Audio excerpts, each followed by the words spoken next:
kira-kira cita-cita Gus Dur apa yang belum sampai hari ini belum terlaksana oleh Gus Durian? Bukan berarti belum terlaksana ya Pak. Kita melanjutkan perjuangan pemikirannya Gus Dur saja mungkin tidak akan selesai Pak.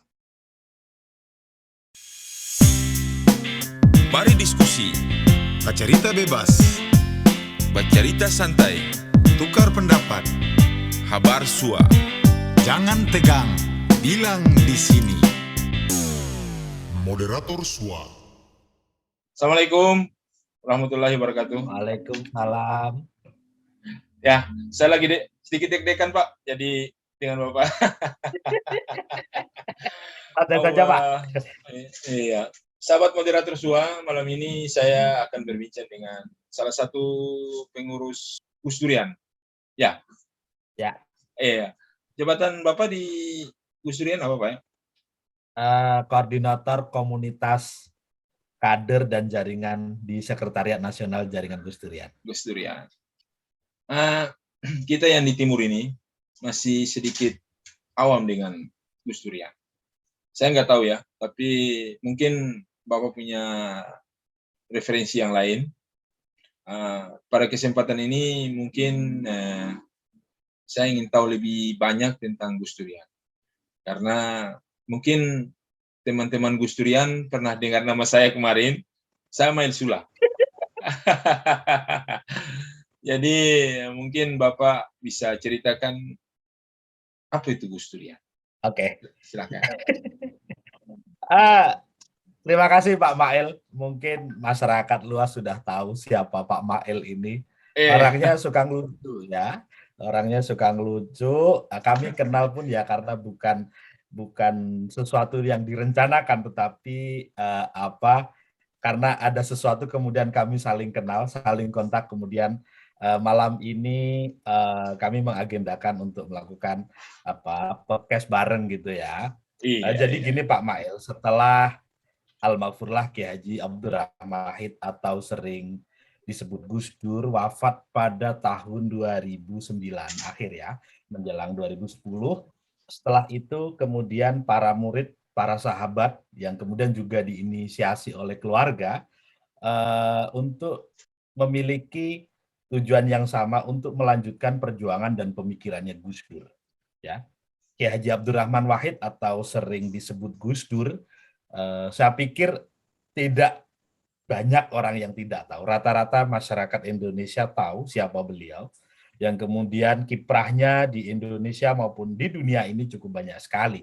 Sehingga banyak sekali teladan yang kemudian harus kita lanjutkan. Nah, orang-orang yang melanjutkan pemikiran dan perjuangannya Gus Dur inilah yang kemudian mendaku dirinya sebagai dan kemudian hadir Gus Durian.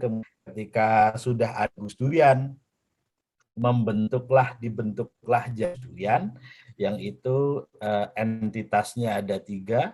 Ada Gus Durian secara individu, kemudian ada komunitas Gus Durian, dan juga lembaga yang tergabung di dalam jaringan Gus Durian. Nah, secara umum yang diusung adalah sebagai kode etik dari Gus Durian ini adalah non-politik praktis. Artinya ketika mendaku dirinya Gus Durian, tidak boleh membawa nama Gus Durian untuk berpolitik, terutama untuk kepentingan pribadi atau sebagai individu ketika dirinya atau mendaku dirinya sebagai Gus Durian, maka tidak diperbolehkan untuk kepentingan politik praktis. Artinya Gus Durian ini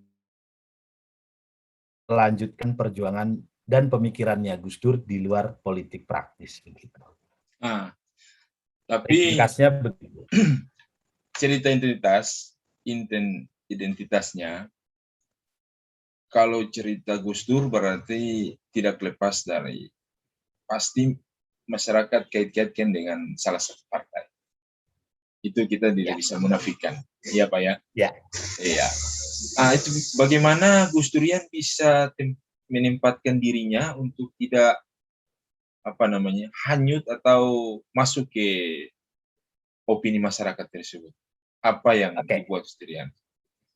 Jadi ketika pertemuan 2 tahunan atau sering disebut dengan temu nasional, Iya. Di situ ada satu sesi yang kemudian bermusyawarah terkait atau berdiskusi terkait dengan kode etik jaringan Gus Durian.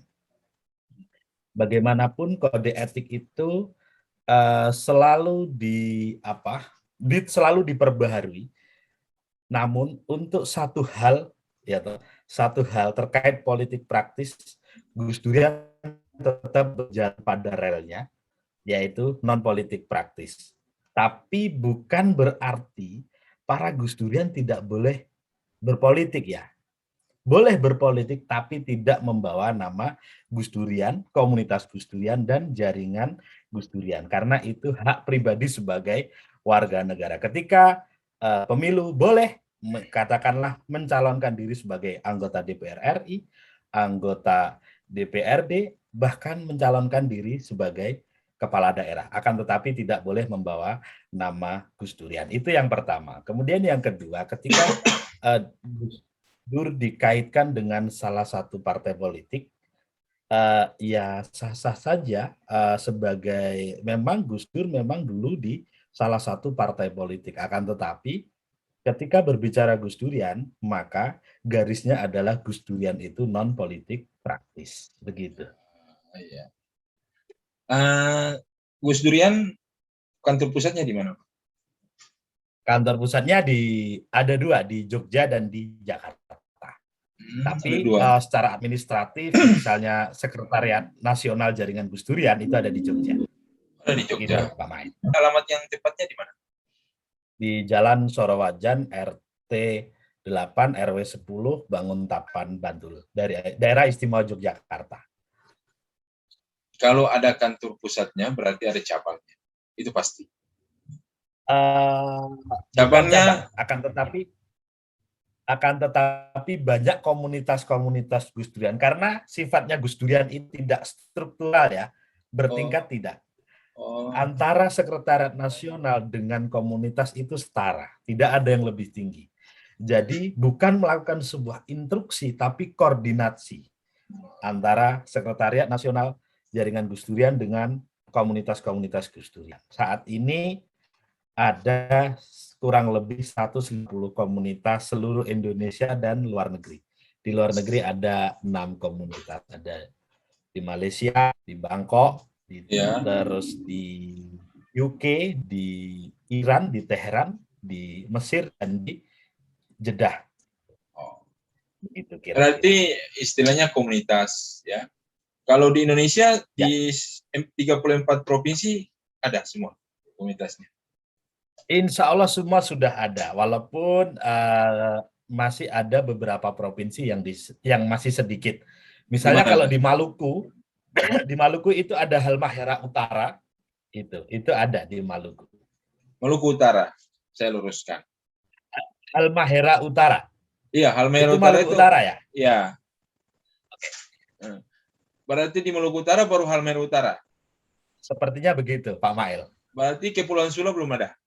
Belum ada. Daerah saya ini. Oh gitu. Kan ada Gus Durian ya di sana, Pak. Yang sering posting jok-joknya Gus Dur itu. Oh. Di polisi ada 3 jenis itu, Pak. Gus Durian apa namanya itu? Yang di Sula ini Gus Durian numpang tenar itu.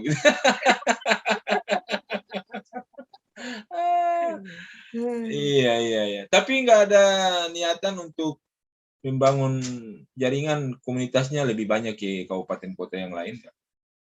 Sampai saat ini komunitas itu terus berkembang.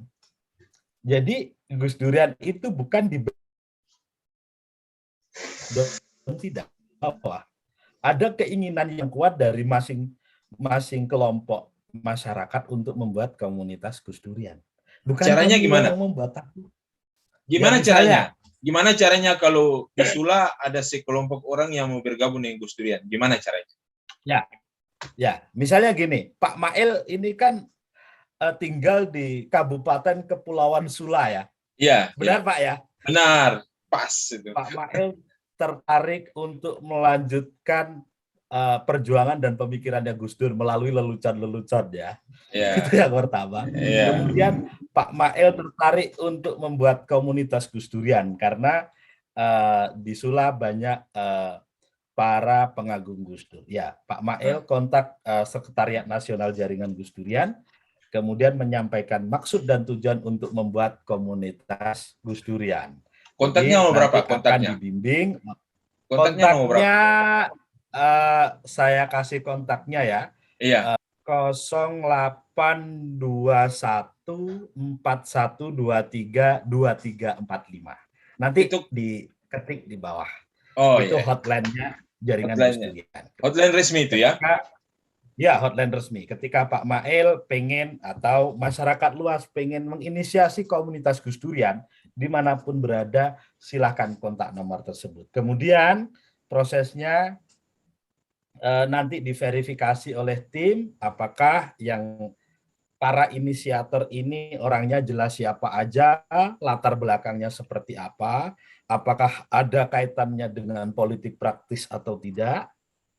Ketika bersih dari gerakan politik praktis atau memang tidak berafiliasi kepada salah satu partai politik atau kepentingan politik, insya Allah semua akan berjalan dengan mulus kita. Gitu. Nanti prosesnya ada workshop inisiasi komunitas dan seterusnya yang terus didampingi dan diasistensi oleh tim dari Sekretariat Nasional Jaringan Gus Durian. Begitu. Ya.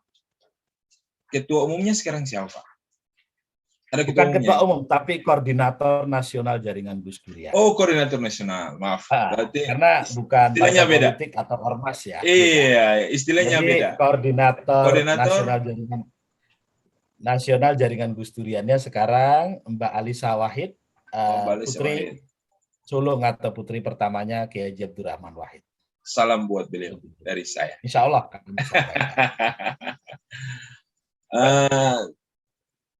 Yang sudah terdata komunitas di Indonesia sudah berapa? Kurang lebih 144, kemudian sisanya ada di luar negeri. Yang 6 tadi ya? Ya. Untuk menjadi komunitas Gus Dur itu, satu komunitas harus ada persyaratan nggak? Butuh harus lebih berapa orang gitu? Minimal 5 orang, Pak Mail. Minimal 5 orang. Yang sudah terdata di 144 dan 6 negara itu keseluruhannya berapa? Kami memang tidak memberikan keharusan minimal berapa, kan memang tidak. Tapi minimal itu ada 5 orang itu jelas ada. Yeah. Namun karena ini sebuah komunitas ya toh yang isinya orang-orang datang dan pergi, jadi kami tidak bisa kemudian jumlahnya berapa, kan banyak banget. Ketika berbicara para pengagum Gus Dur di Indonesia itu kan banyak banget yang mendaku dirinya Gus Durian, baik yang tergabung dalam komunitas maupun tidak, itu kan banyak sekali. Itu dari yang kelihatan sampai yang tidak kelihatan kan banyak sekali. Kalau kira-kira berapa? Kira-kira. Tinggal dikalikan saja Pak Mail, minimal kalau 5 orang kali 150 berapa? Minimal itu. Dan rata-rata di setiap komunitas itu ya penggeraknya ada 20, ada yang 15, ada yang 30. Itu yang tergabung ya. Tetapi kan saya tidak kemudian menutup kemungkinan ketika katakanlah ada kegiatan Haul Gus Dur, peringatan hari wafat gitu. Yeah. Banyak orang yang mendaku dirinya Gus Durian. Katakanlah kegiatan di Jogja Haul Gus Dur. Itu yang hadir bisa 5.000, bisa 4.000. Nah, kalau ini terdata semua sudah berapa, Pak? Kira-kira? Wah, banyak gitu, Pak. Banyak sekali. Terus saya sering ngikuti akun Bapak, itu sering ada kasih bantuan gitu. Apa itu? Gus Durian peduli atau apa itu? Ya, merespon terhadap situasi bencana, merespon bencana alam, bencana kemanusiaan maupun bencana-bencana sosial yang terjadi di Indonesia. Sebenarnya lahir sudah cukup lama, sejak 2014.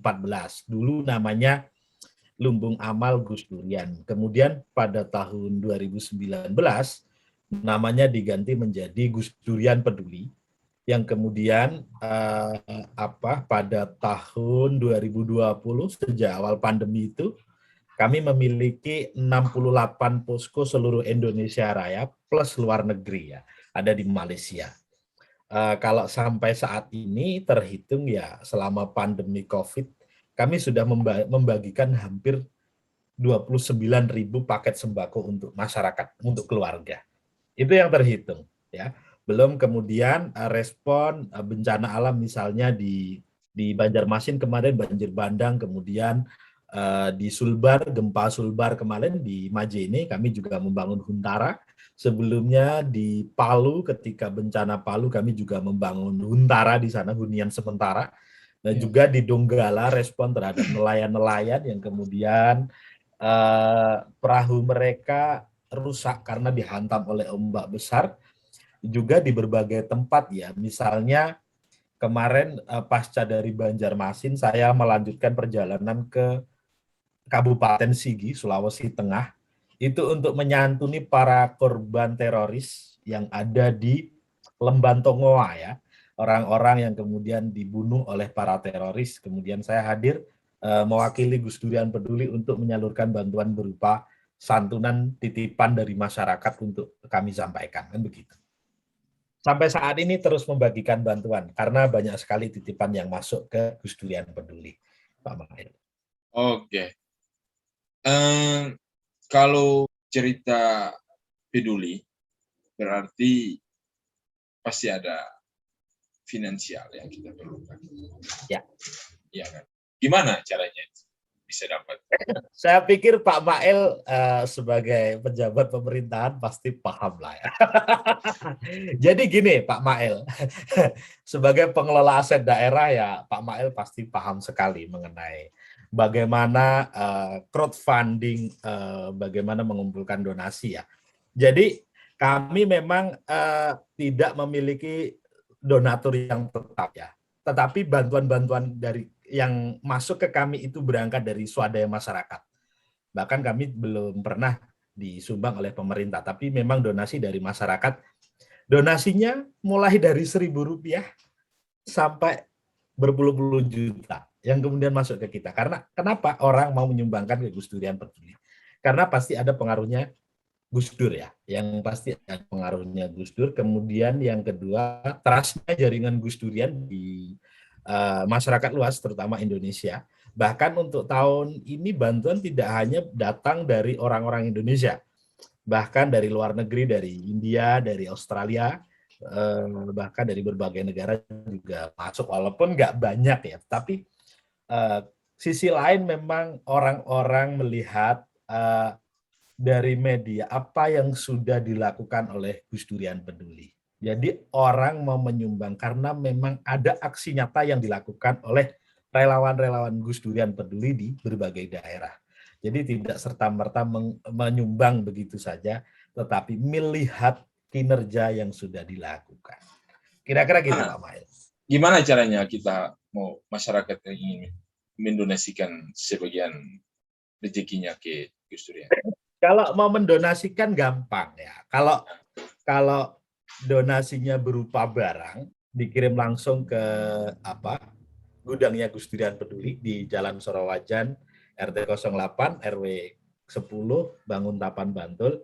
Atau kalau mau mengirimkan donasi dengan mentransfer uang, silakan transfer melalui Bank BCA, rekeningnya 86106039999, ya toh. Itu rekeningnya Durian Peduli atas nama Yayasan Jaringan Durian Peduli. Nah, kalau teman-teman kami memiliki banyak program, ya, misalnya program ambulan laut yang kita peruntukkan untuk masyarakat kepulauan karena butuh mengakses fasilitas kesehatan yang cepat. Silakan klik itu cocok di Kitabisa, itu cocok dengan daerah saya. Ambulan laut. Itu cocok dengan daerah saya itu. Saya daerah kepulauan. Tapi iya. Cuma di rumahnya Pak Mail itu saat ini belum dibutuhkan. Masih ada yang lebih membutuhkan, yaitu di Kepulauan Madura atau Kepulauan Sumeneb. Banyak sekali pulau-pulau kecil dan masyarakatnya padat penduduk. Bahkan kemarin yang kena COVID itu banyak sekali, sementara fasilitas kesehatannya jauh, harus menyeberang, dan itu memakan waktu 3-5 jam. Maka dibutuhkan ambulan laut, begitu. Gitu, ya. Nah, juga banyak kami saat ini sedang menyiapkan santunan untuk anak yatim, ya toh. Silakan yang mau donasi bisa ke rekening yang tadi, juga bisa ditransfer melalui kita bisa untuk yang anak yatim yang diselenggarakan oleh Gus Durian Peduli. Begitu Pak Mail. Oke, luar biasa Pak. Gus Durian ini kan merupakan wadah untuk melanjutkan cita-cita Gus Dur yang belum terlaksana. Kira-kira cita-cita Gus Dur apa yang belum sampai hari ini belum terlaksana oleh Gus Durian? Bukan berarti belum terlaksana ya Pak. Kita melanjutkan perjuangan pemikirannya Gus Dur saja mungkin tidak akan selesai Pak. Oh gitu ya? Karena banyak ceritanya sekali gimana? yang kami tidak sanggup melakukannya. Oh gitu. Gimana Pak? Oh jadi banyak dan Gus Durian tidak sanggup melakukan.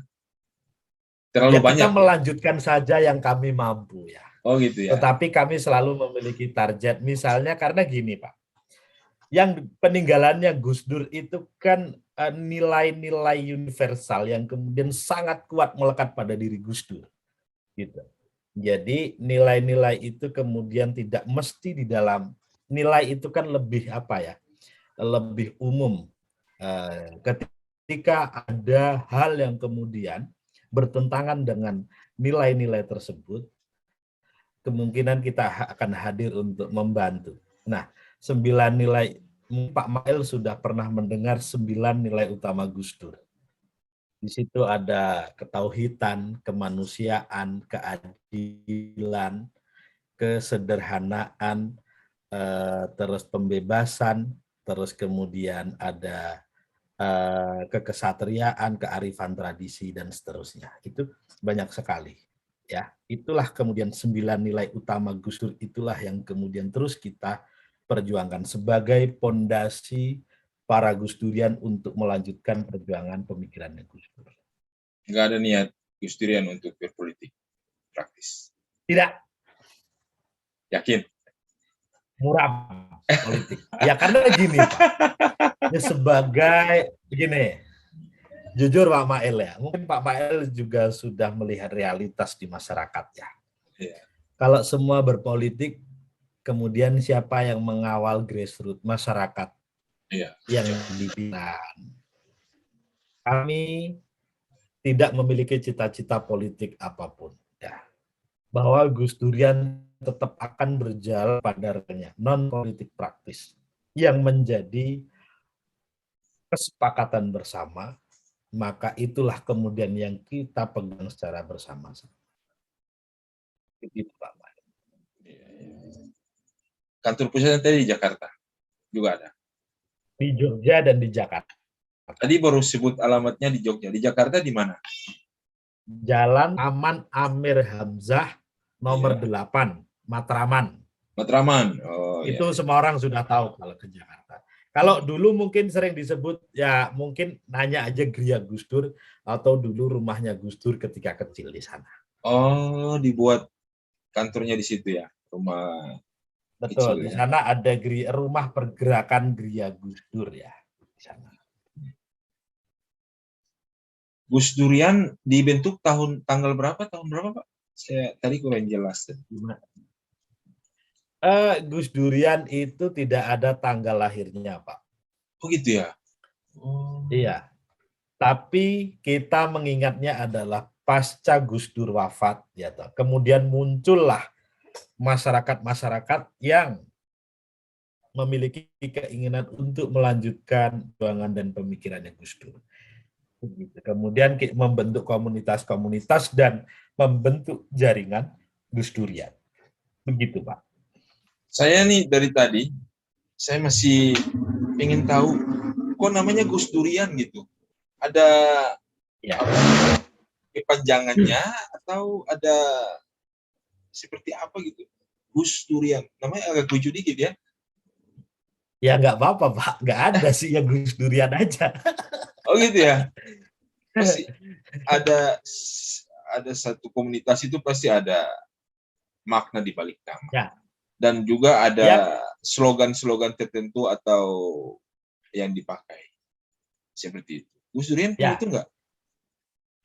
Katakanlah kalau berbicara misalnya pengikut Karl Marx gitu ya. Orang menyebutnya apa? Marxisme. Marxisme, iya. Sebuah paham yang kemudian sama dengan Karl Marx. Hmm. Kira Gus Durian ada beberapa pilihan dulunya. Gus Durian atau Gus Durisme atau ya yang menarik ya Gus Durian gitu kan lebih apa ya? Lebih gampang, lebih gampang diingat lebih ya. gampang disebut dan mudah dikenali. Dikenal, ya. Saya pikir ada seperti kalau Gus Durian, maaf ya, saya nggak tahu. Saya harus tanya. Saya pikir ada mungkin dikasih nama Gus Durian, diambil dari nama buah, mungkin ada filosofi dari buah itu yang dipakai.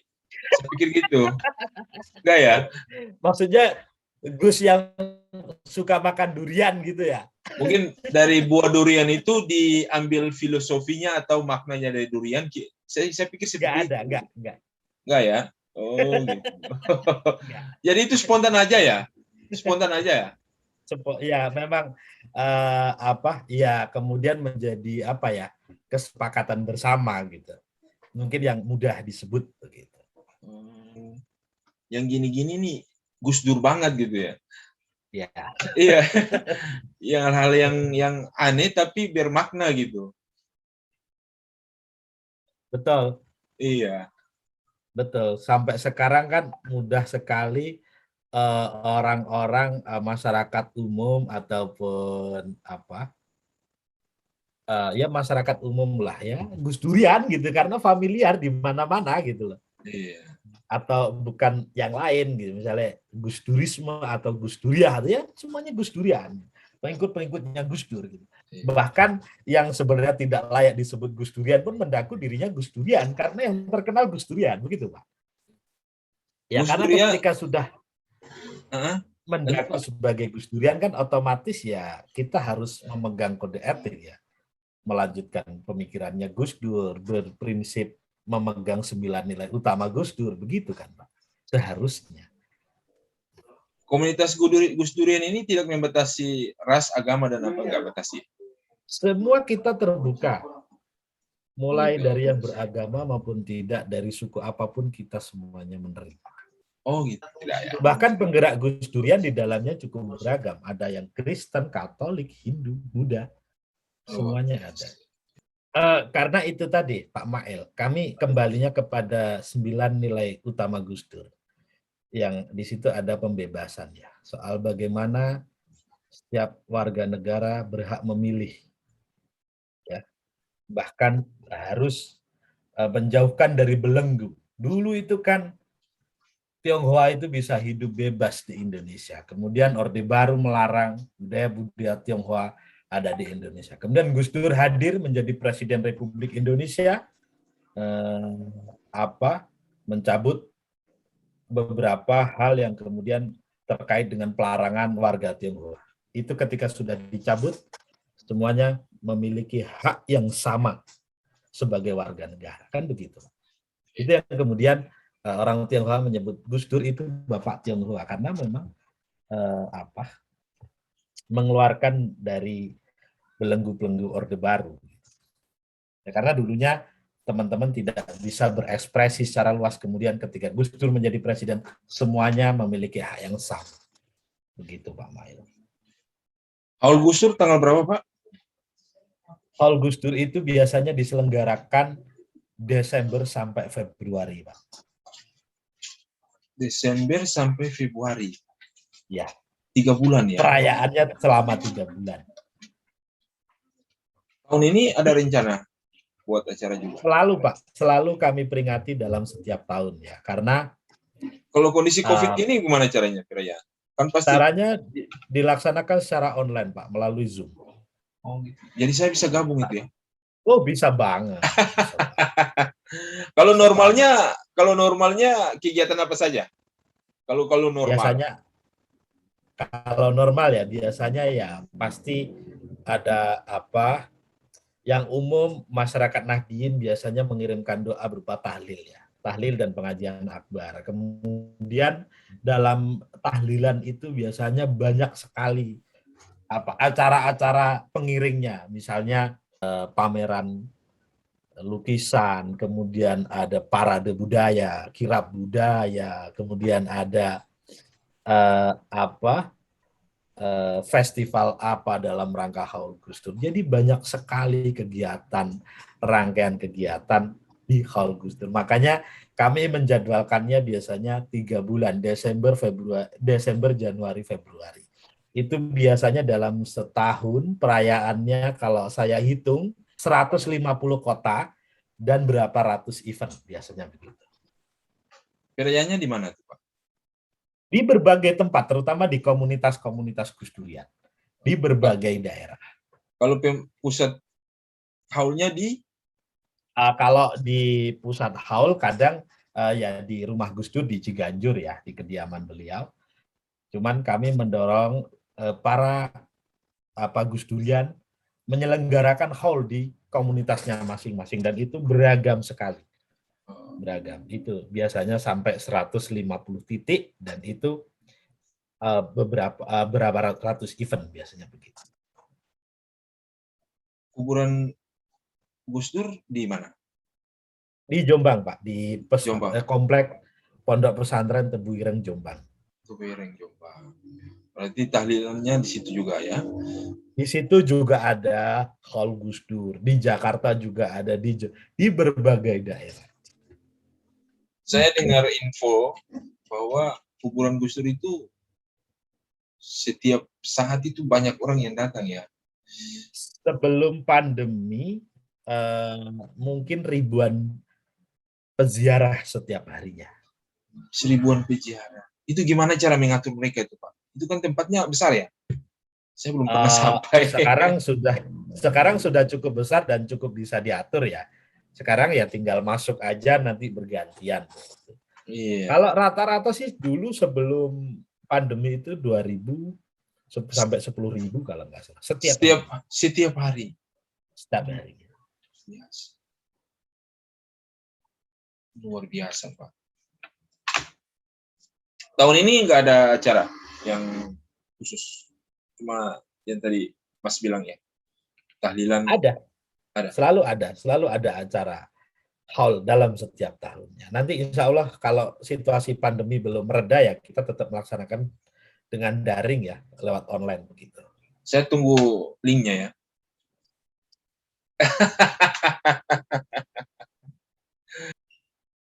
Kalau almarhum Gus Dur ini punya rumah dulu di Jogja.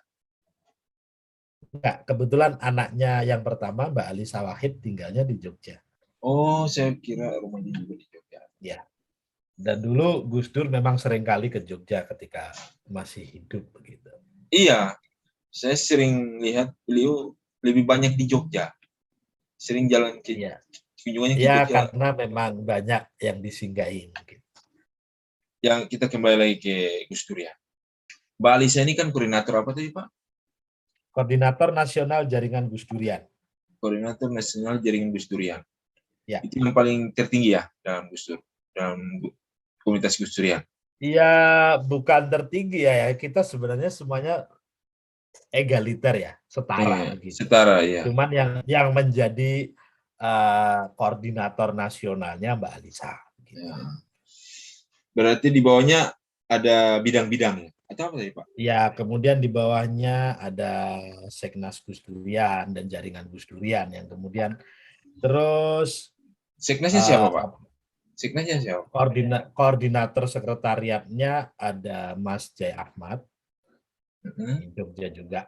Kalau di Jakarta, yang di kantor di Jakarta siapa yang? Di Jakarta ada Mas Suraji dan tim yang di Jakarta, yang stay di sana. Dan Mbak Alisa juga kadang sering di Jakarta sih. Karena banyak kegiatan di Jakarta. Tapi sering juga di Jogja. Selama pandemi banyak di Jogja, di rumah. Kalau Mas sendiri selain di Gus Durian ada kegiatan kesibukan apa juga? Saya selain di Seknas Gus Durian, saya juga menjadi sekretaris umum di Gus Durian Peduli ya. Di kerja jaringan Gus Durian. Kalau di luar dari Gus Durian apa? Apa ya, sebagai warga Nahdien tidak begitu aktif sih. Ya cuman ikut teman-teman saja nongkrong paling. Oh, pengurus Nahdien. Lebih fokus di Gus Durian saja. Gus Durian. Ya. Kalau Gus Durian, maaf, kalau sudah turun ke satu tempat yang ada bencana,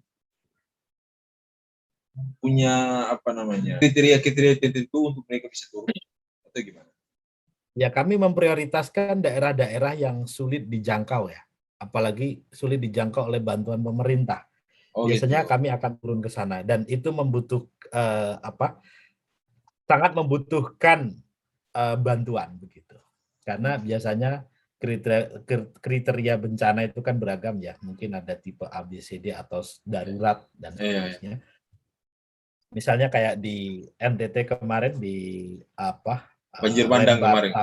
Adonara, Larantuka itu kan jauh dari akses kan ya. Jadi kita harus turun ke lapangan memastikan situasi yang ada di lapangan bahwa masyarakat tetap mendapatkan pelayanan yang terbaik begitu. Itu yang mungkin bisa kita lakukan. Pengalaman Gus Durian yang paling sulit di waktu bencana di mana itu untuk menyalurkan bantuan? Kalau saya yang melakukan ya rata-rata yang bencana sulit semua, Pak. Banjarmasin sih lumayan. Yang semua sulit, tapi yang paling sulit dari yang sulit itu apa? Di mana? Daerah mana? Sebenarnya soal mental, Pak. Bagiku tidak ada yang sulit. Soal gitu. mental. Terakhir saya ke Sigi, itu kan wilayah yang para korban itu kan di atas gunung ya. Oh ya, yang teroris itu ya? Ya, saya harus naik gunung, Pak, naik mobil. Tapi naik mobil ya, tapi mental saya sempat drop di situ. Berapa jam dari? Ya, saya tidak. Ya dari Kota Palu sekitar 2 jam lah ya.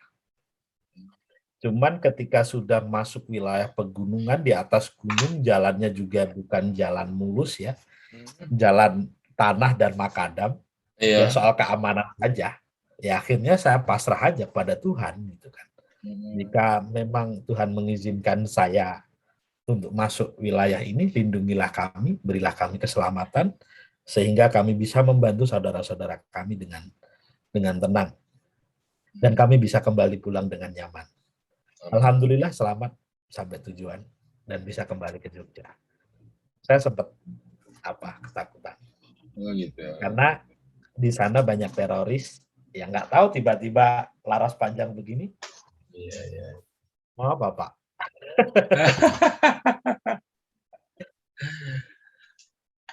Dari yang Mas tahu, komunitas Gus Durian yang paling banyak di daerah mana?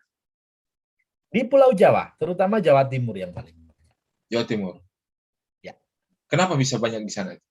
Ada faktor Karena apa? Di sana ada kedekatan kultural ya, ada kedekatan kultural juga kedekatan emosional. Gus Dur itu kan lahir di Jombang, besar di kalangan Nahdien, di masyarakat di sana rata-rata kan Nahdien. Itu cukup banyak di Jawa Timur, hampir setiap kota ada, setiap kota semuanya ada, Insya Allah semuanya ada. Kalau kita bisa tahu ini si A ini Gus Durian, tahunannya dari mana? Bisa? Iya. Gimana kita caranya? Melihat perilakunya, prinsip yang dipakai oleh Gus Dur. Gitu. Gus Dur itu kan memegang 9 nilai utama yang kemudian itu menjadi teladan para Gus Durian seluruh Indonesia dan dimanapun berada ya. Orang ini ketika seorang Gus Durian itu ciri khasnya yang memegang prinsipnya 9 nilai utama Gus Dur itu yang menjadi pegangan. Begitu. Cara berpikirnya bukan main gitu. Ada seragam tertentu yang dipakai Gus Durian? Oh tidak. Itu hanya seragam dalam rangka evakuasi bencana. Oh, saya pikir ada seragam tertentu yang bisa tahu bahwa identitas mereka Gus Durian. Enggak ya? Bukan, enggak ada Pak, enggak ada. Sama sekali enggak ada. Bahkan Gus Durian itu tidak ada keanggotaan formal. Kalau seragam tulisannya Gus Durian yang sering saya pakai itu rompi lapangan aja ketika mungkin saya harus turun ke lapangan ya untuk kegiatan-kegiatan Gus Durian peduli saja. Saya pikir ada, saya mau minta Kalau saya pikir ada, saya minta satu buat saya pakai di sini. Oh gitu ya. Oh ya udah, nanti kalau ada saya kirimkan ke Kepulauan Sulu ya. Iya. Oke, kita hampir sejam ini cerita-cerita ini. Oh ya, Iya. lama Apa sekali ya. pesan buat teman-teman Gus Durian, komunitas Gus Durian di Indonesia? Ada pesan tertentu apa yang bisa Bapak Mas sampaikan? Yang saya tidak ingin berpesan apa-apa. Cuman ada satu hal yang perlu saya sampaikan. Ini situasi kan masih pandemi ya. Kita tetap perlu investasi terbaik saat ini cuma satu, kesehatan. Teman-teman tetap menggunakan protokol kesehatan dimanapun dan kapanpun berada, sehingga teman-teman tetap terjaga dari virus-virus yang menyebar yang ada di sekitar kita. Semoga kita semua selalu diberikan keselamatan, kesehatan, dan terus bisa meneruskan pemikiran dan perjuangannya Gus Dur. Itu aja. Amin. Komunitas Gus Durian punya WA grup ya? Seperti grup di medsos ada? Ada medsosnya, ada semuanya ada. Ada grupnya gitu ada? Ada. Berarti kalau video ini sudah di-upload bisa dimasukkan ke grup ya? Boleh. Jangan lupa like, subscribe. Siap. Oke, baik. Saya cuma minta itu aja kok. Oke. Oke. Saya cuma minta itu aja. Mungkin Ya. nggak lebih kok. Cuma sedekah subscribe sama like aja kok. Baik, Pak. Ya. Jadi terima kasih Pak atas waktunya malam ini Pak. Sudah. Sama-sama Pak Mail. Nanti mungkin wajah saya ini yang sering mereka ingin lihat, mungkin malam ini sudah lihat ini. Ya, habis ini selesai rekamannya dimatikan, kita ngobrol santai ya. Oke, baik. Ngobrol santai 10 menit boleh lah, ya? Boleh. Ya. Biar nggak terlalu tegang begitu. Baik. Terima kasih. Good job. Oke. Sukses selalu, Pak. Assalamualaikum Amin. warahmatullahi juga. wabarakatuh. Waalaikumsalam warahmatullahi wabarakatuh. Moderator SWA